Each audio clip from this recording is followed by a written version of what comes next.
Dull Knife's Wake by Vernon Maddux. There's a map. Chapter 3 is entitled Breakout.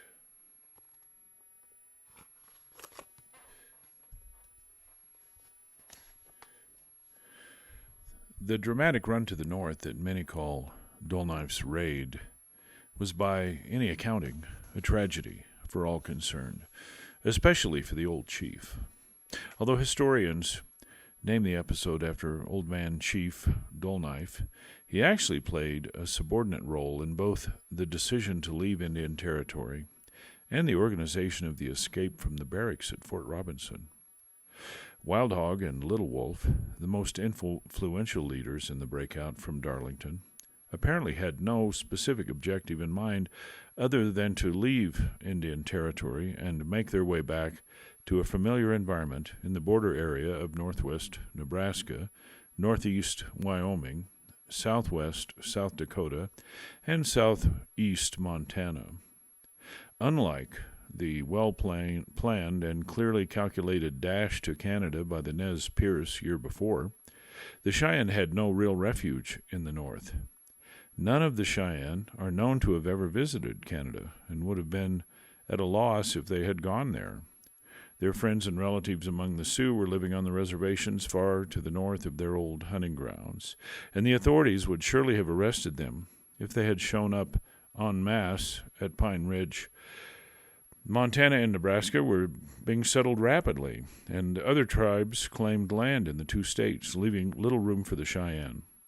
About the only hope they had was to settle with their northern relatives, the former Southern Brule and Ogallala Sioux, with whom they had once lived.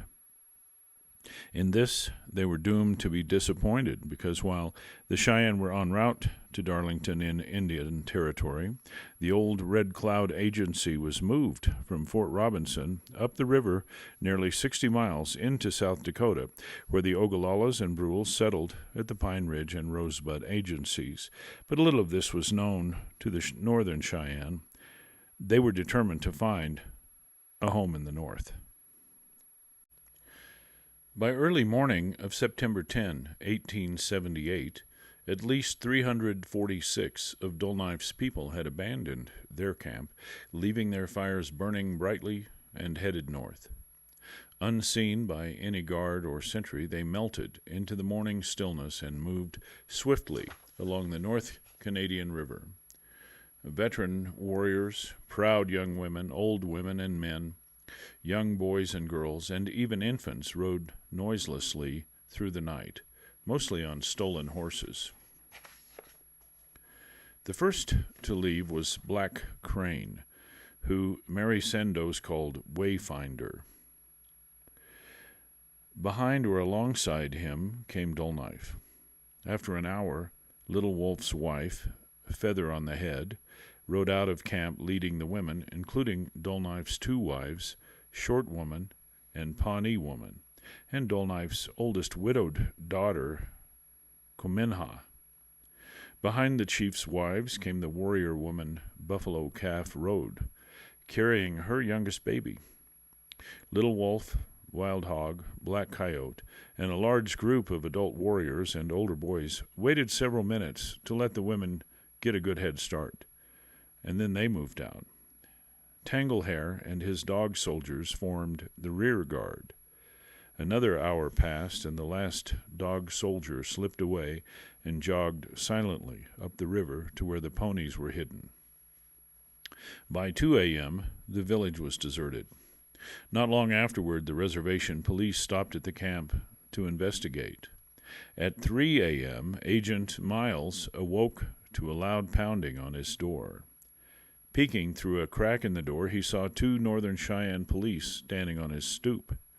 It was American Horse, a band chief, and Braided Hair, the head of the agency police. They called to him. Outside on the porch, the two men explained to the agent how Dull Knife, Wild Hog, and Little Wolf had taken many horses and guns and fled into the night. American Horse, a Northern Cheyenne headman himself, had gone several miles with them, then slipped away and came back. Even then, they estimated the Dog soldiers were about 10 miles north of the Red Bluff camp, which would make them about 30 miles from Concho, the agency headquarters, and 34 miles from Fort Reno. Through the night, Dull Knife's followers moved swiftly along, probably seldom stopping. By the time Miles had dressed and started to Fort Reno, the Cheyenne were strung out in single file, a long line of horse-borne people. The leaders kept the mile-leading pace all night. When first light spread over the eastern sky, Dull Knife and Black Crane had probably covered 25 miles up the valley of the North Canadian River. These were a hardy and very tough people. Over the next several weeks and months, their stealth and skill at slipping unseen out of traps would continually confound the army. As the sun's rays grew hot on the right side of their faces, the leading warriors passed over the future site of Watonga, Oklahoma, and headed to the place where, because of them, cantonment would be built.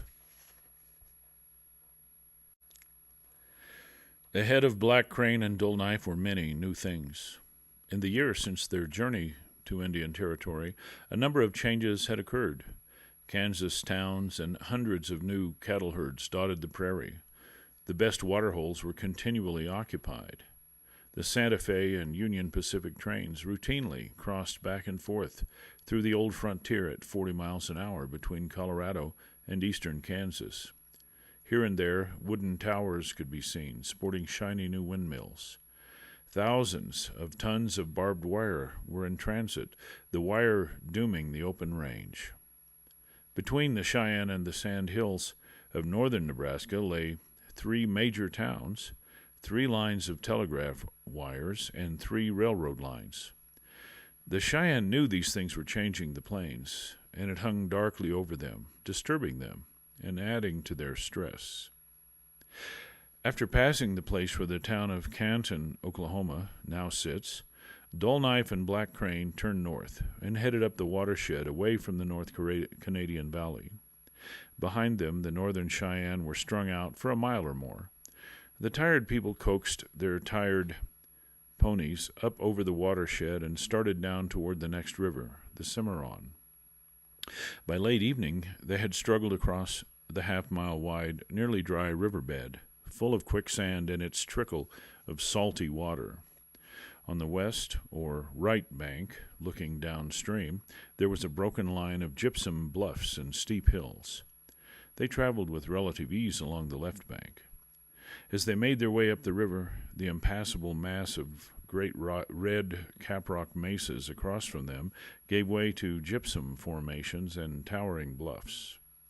Several miles up the river, they passed a remarkable chimney rock formation and a large limestone cave that hid among the cliffs, its location known to the warriors who had camped there for a generation and left some of their most revered warriors buried in the broken hills.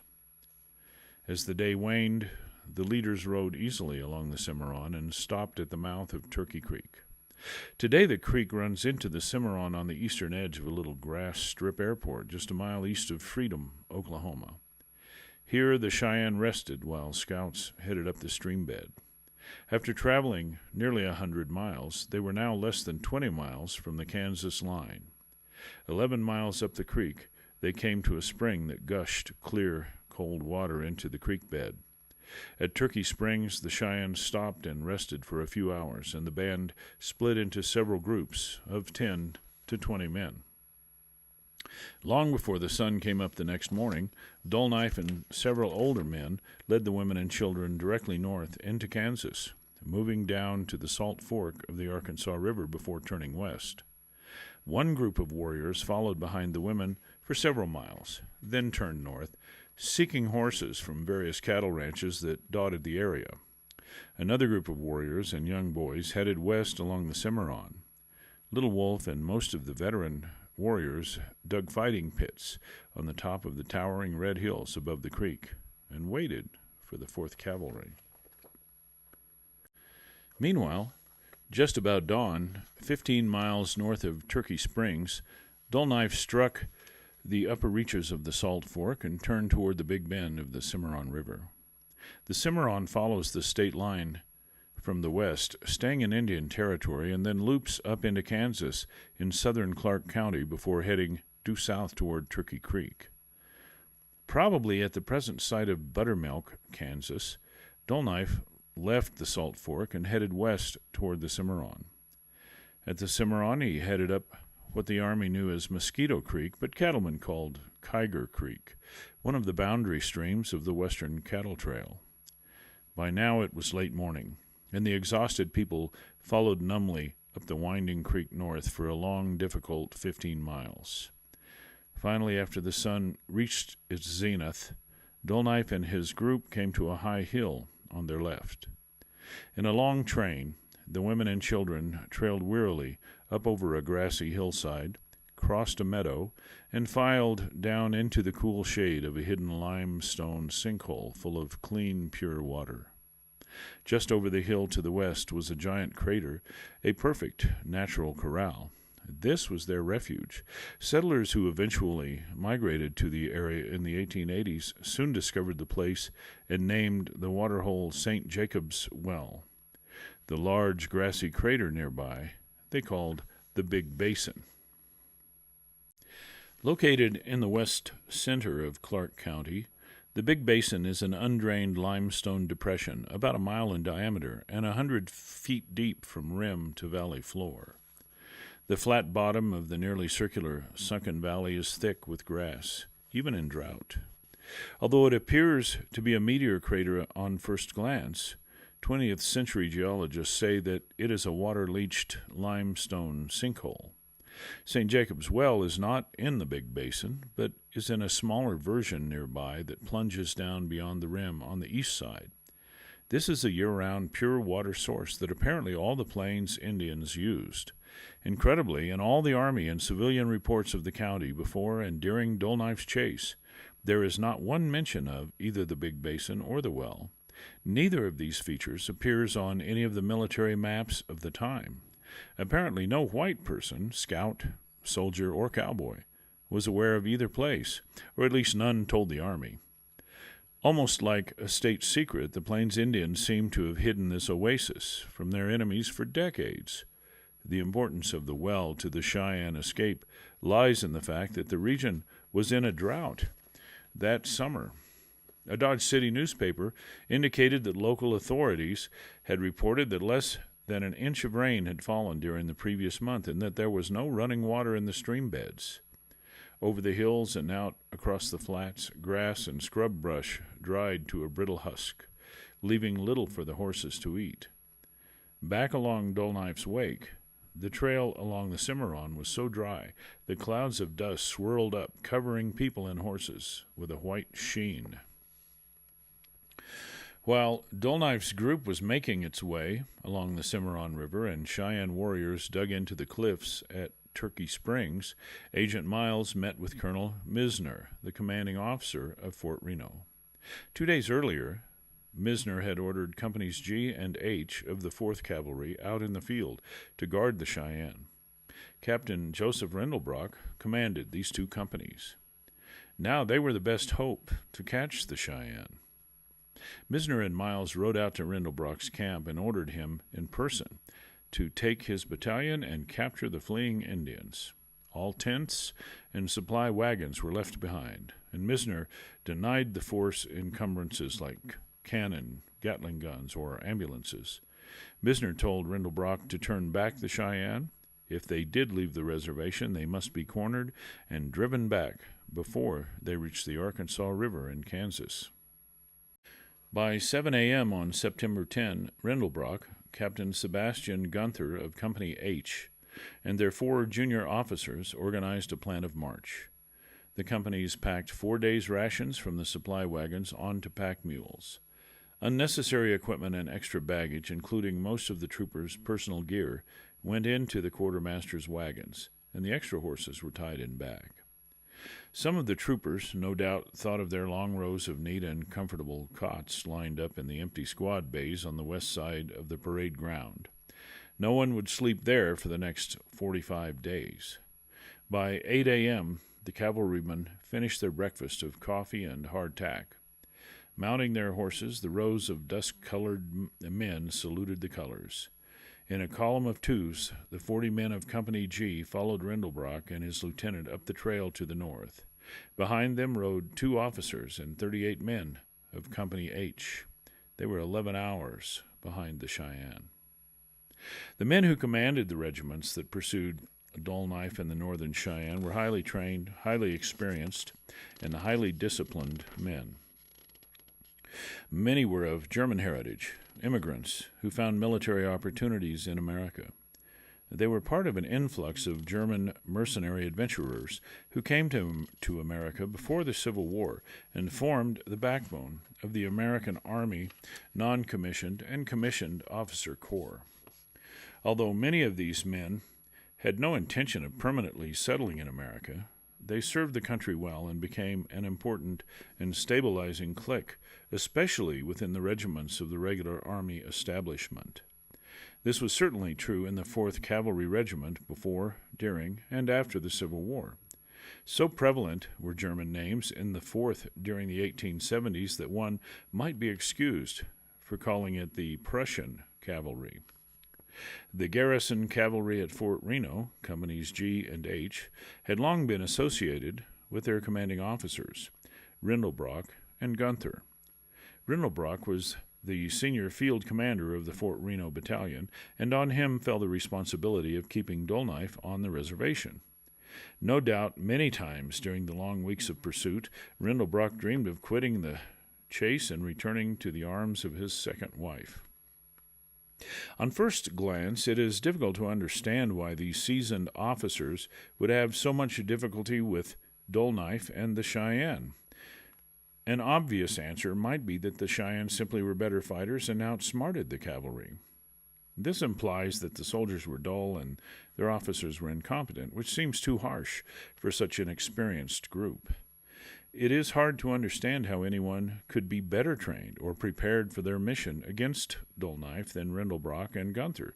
Both men probably had known Dull Knife and Little Wolf personally for a long time, perhaps as long as 20 years.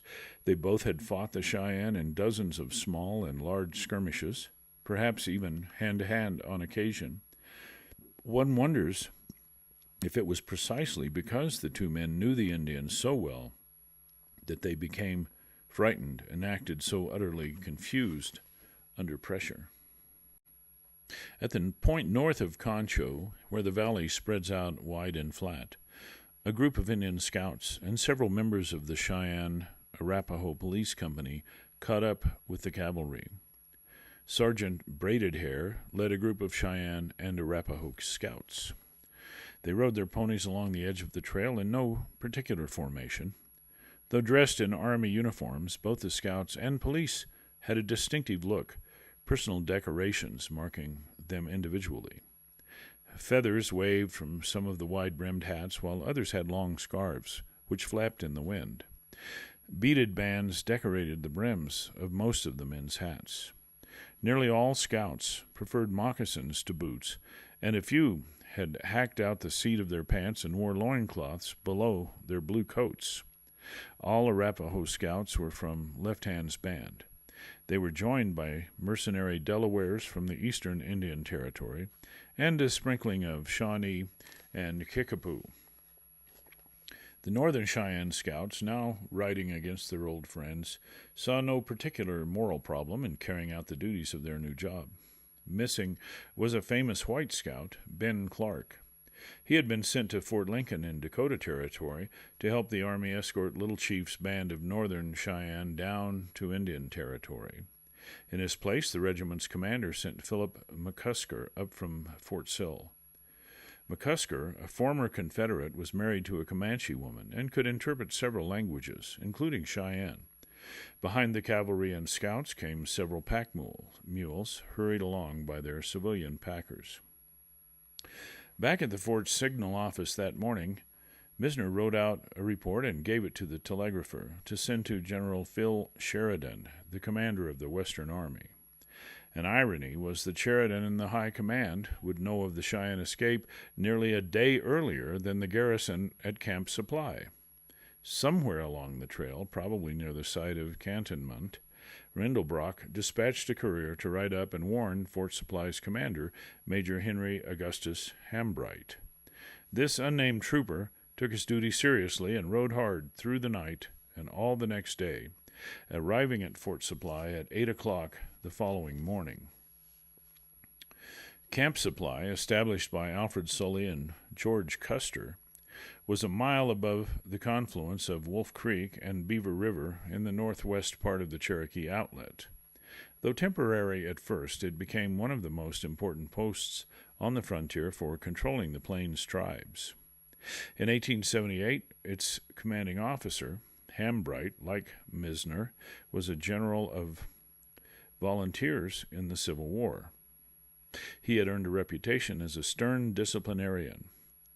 Even now he had several officers under arrest, including the chaplain.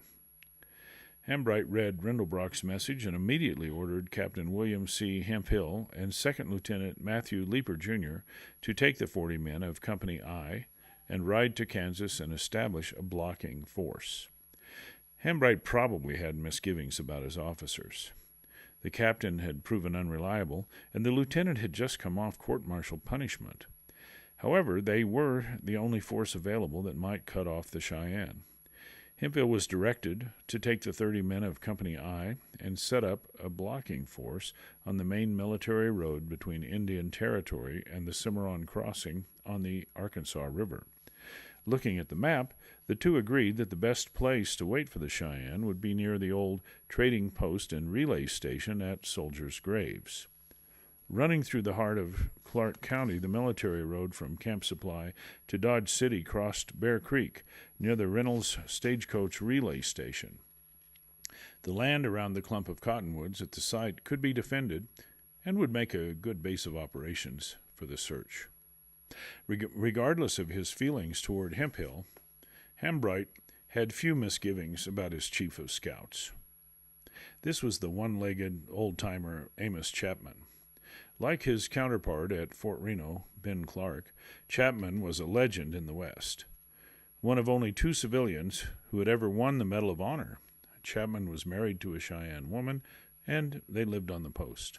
Respected, if not loved, by both sides, Chapman routinely brought along some of his wife's brothers and nephews on his patrols. 4 years earlier, he had been nearly killed in a buffalo wallow on the Texas plains. The Southern Cheyenne had called out to him on that occasion, "Amos, Amos, we got you now, Amos."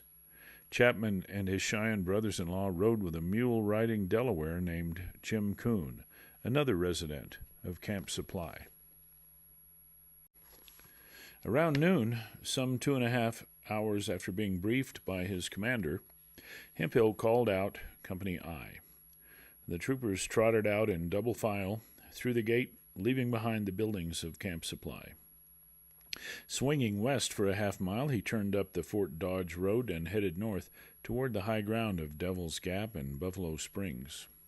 Behind the cavalryman, a civilian mule packer prodded 6 heavily laden beasts down the road, their packs full of rations and extra ammunition. Behind the mules rolled an ambulance driven by a hospital orderly. By any accounting, Dull Knife Cheyenne were in for serious trouble. From 2 directions, 3 cavalry companies were converging, trying to trap the Cheyenne between them in the ragged hills of southern Kansas and northern Indian Territory. At Fort Dodge, 4 miles west of Dodge City, Lieutenant Colonel William H. Lewis, the commander, learned of the breakout a half a day earlier than had Hambright at Camp Supply. In a tersely worded telegram from General Sheridan, he was ordered to assist the officers leading the pursuit in any way possible. He was authorized to arm the local civilians from the armory, if that became necessary, and to use the 19th Infantry as a blocking force. However, if the Cheyenne crossed the Arkansas, he was to immediately take command of all military forces and force the Cheyenne to surrender. Lewis made no effort to warn the people in Dodge City or those in southern Kansas. There were perhaps several reasons for this. For one thing, warnings later shown to be false alarms brought ridicule on the Army, a thing that had happened before. Dull Knife's people had threatened to leave so often that on at least 2 occasions alarms had been given before the troops found them still on the reservation. It was nearly impossible to locate and warn the widely scattered cattlemen in the path of the Cheyenne, even if the army knew which direction the Cheyenne were running, which they did not. Finally, even if Lewis had attempted to warn the Texans, the latter would probably have responded with contempt. Most of the Texans, unreasonably, thought of themselves as competent Indian fighters and disliked Yankees. Warnings did not matter in any case. By the time word of the breakout reached Camp Supply, many of the cowboys who were in the path of the Cheyenne were already dead. 4 hours before Captain Hemphill left Camp Supply, at least 7 cowboys had been killed and another 3 wounded. At least 4 cattle camps were in ruins, their equipment destroyed and their extra horses driven away. Thousands of cattle and sheep were scattering all over the southern ranges in Clark County. A portion of the cattle and horses were already being driven toward the Big Basin. Coming up the military road to Fort Dodge, the horse soldiers of Company I moved along at a steady pace. Only once did they stop at Snake Creek just below the Cimarron Loop, where they rested for an hour. After gnawing on a meal of hardtack biscuits and drinking a few sips from their canteens, they started again. All day and well into the darkness, the horsemen plodded along the well-beaten path. It was past midnight on Friday morning, September 13, when Hemphill halted the company on the high bank above Bear Creek. Nearby lay the ruin of Johnny Glenn's old trading post, and near it was the relay station for Reynolds' stage line with its attached corral. This was Soldiers' Graves, the halfway point between Camp Supply and Fort Dodge. Hemphill dismounted the men and ordered them to hold their horses all night in case the Cheyenne should be discovered. At sunrise the next morning, Hemphill and Chapman scanned the horizon for activity but saw nothing to report. Due north of their position sat a smaller hill known as Mount Casino.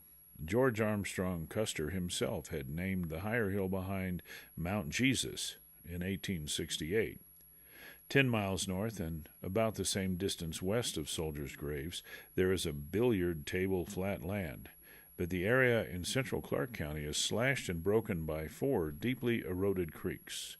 With no trees to block his view, Hemphill could clearly see the high horizons a dozen miles away. To the east and southeast, a broad, level grassland runs for 20 miles to the high red hills that rise between the Salt Fork and Cimarron watersheds. Even to the west, within the apparently absolutely flat prairie, there were many deep cuts and steep creek beds that could hide an army. The soldiers saw nothing, but patiently waited in the dark. Hemphill should have sent out patrols, but there is no evidence that he did. Wide-ranging patrols would have undoubtedly spotted the smoke of the burning cattle camps.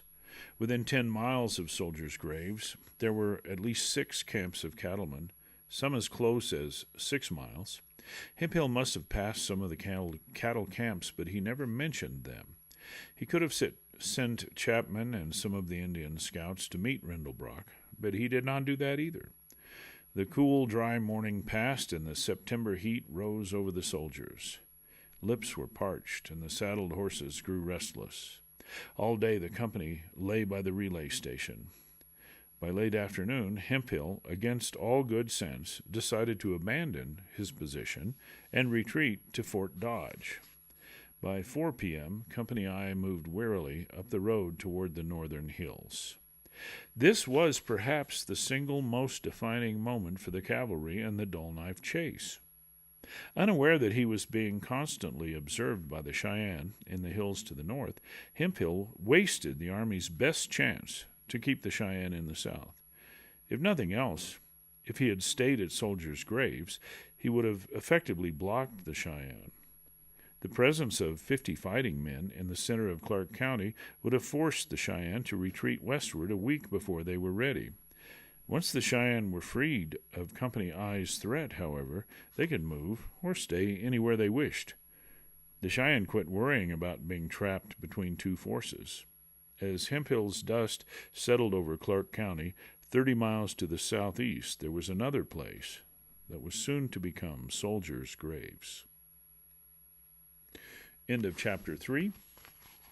And I'll put a photograph of the map and with a bit of explanation, as you can see from the bottom, as the Cheyenne come up into Kansas through Oklahoma, and then they come up past Dodge City and near where Scott City is, and that's where the Battle of Punished Woman's Fork was conducted.